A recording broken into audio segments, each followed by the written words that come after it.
want to ask both of you that question.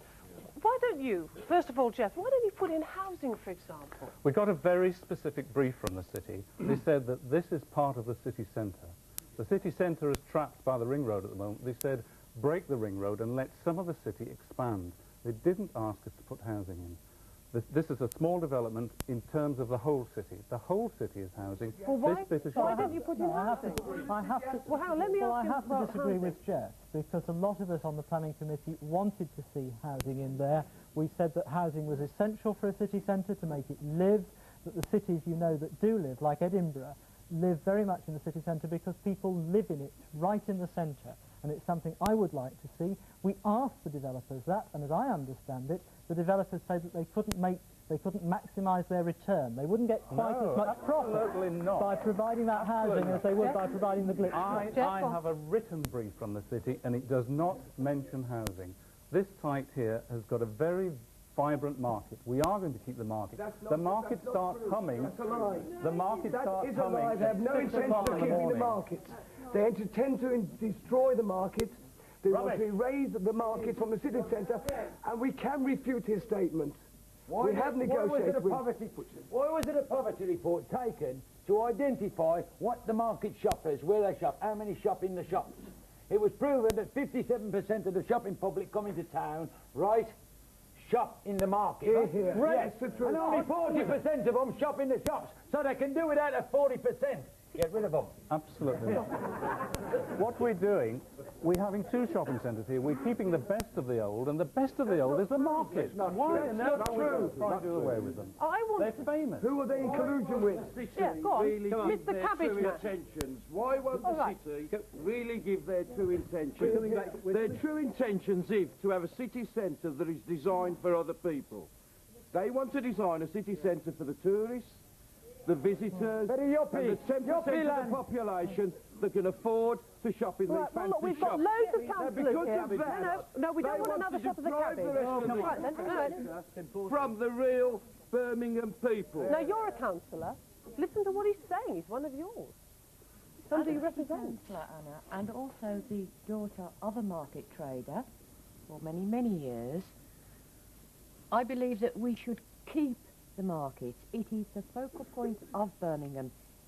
The market, it is Birmingham. The people want it. The people go there. It's vibrant, yes, but we need it to be more vibrant. So will you be voting against the plans?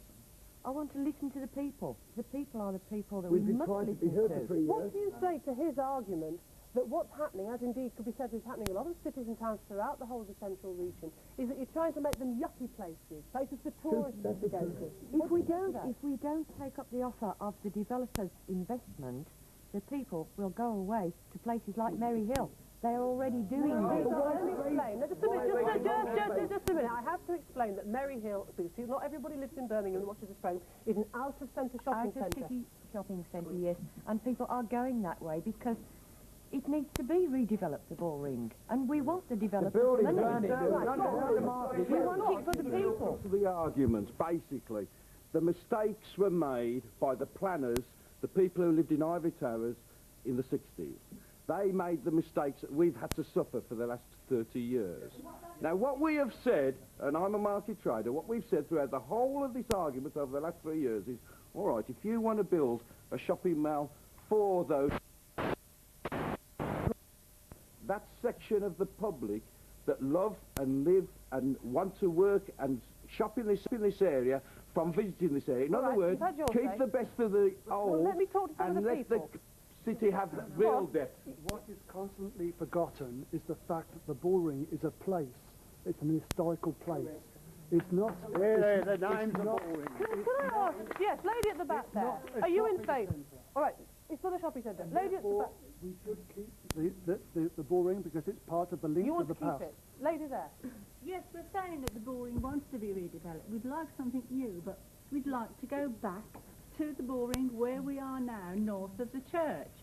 And the public meetings that I went to, fair enough, they do show a few stalls in front of the church. Is there anybody in our audience who actually wants to see the Bull Ring pulled down and redeveloped? Bull Ring Shopping Centre. No? Right, you're a councillor, go on. I'm a city councillor, and if I had a vote on this, I would vote against this redevelopment, because if the Bullring's to be redeveloped,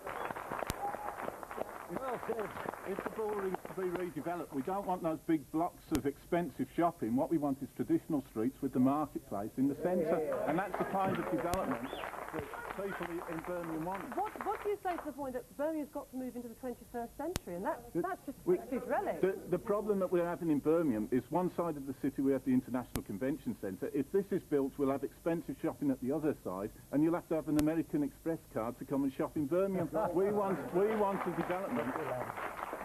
We want a development that ordinary people in Birmingham can be proud of and come along and want to do their shopping in there. Birmingham's going up market. It's got this beautiful new hotel. It's got its youth exhibition centres and all the rest of it. How many Birmingham people stop at the Hyatt Hotel? Local people. Let's move up market. It's wonderful to move up market, but what about the people that live here? The council and the councillors are the custodians of this city, and they have to listen to the people that live in this city. They shop in the markets, and thousands upon thousands that come down every week to the markets for the enjoyment of it. Alan, is there a middle way in this? Well, there is an issue of cheap shopping, which is central to the whole debate.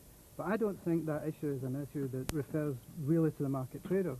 The problem is that the cheap shopping is going to be displaced from the bullring as it exists at the moment, from the interior of the bullring with this new development. And somehow that cheap shopping has to be reincorporated either onto this site, or in some way in the periphery of the site if the developer refuses to put it onto the site.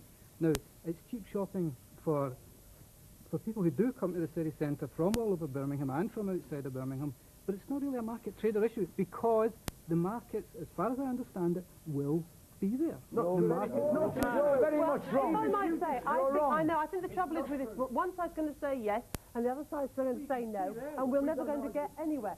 Jeff, what do you say to these people that say this is a great big yuppie development, and that city centres throughout the whole of the country are beginning to have that samey feeling? They all look the same. Birmingham is not going to look the same. This is going to be a different sort of scheme.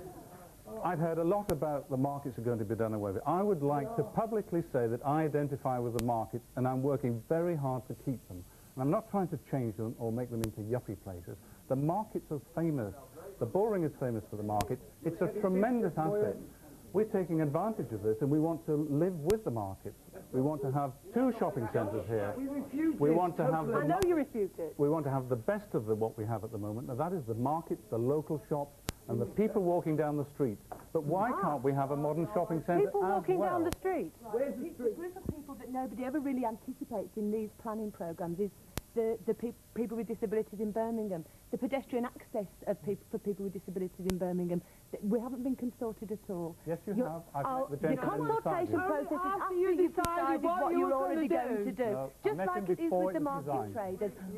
Yes, the same as the traders in the beginning. There's got cars. Where are you going to allow people to Jeff, let him answer that point. When are you going to take these people Please look at the Bullring at the moment. It's down steps into dark subways. Yes, it is. Down steps into dark subways. We promise there will be not one subway built in this new scheme, and they'll be able to get from one end to the other, top to bottom, without a single step. You've got to go on 4 stories to come down to the Bullring. Go on, you going up as it is coming down. When we're going to have a pedestrianised city centre area, how are you going to make sure that city centre public transport is accessible for all sorts of people with all sorts of disabilities? Is that a condition of any sort of redevelopment?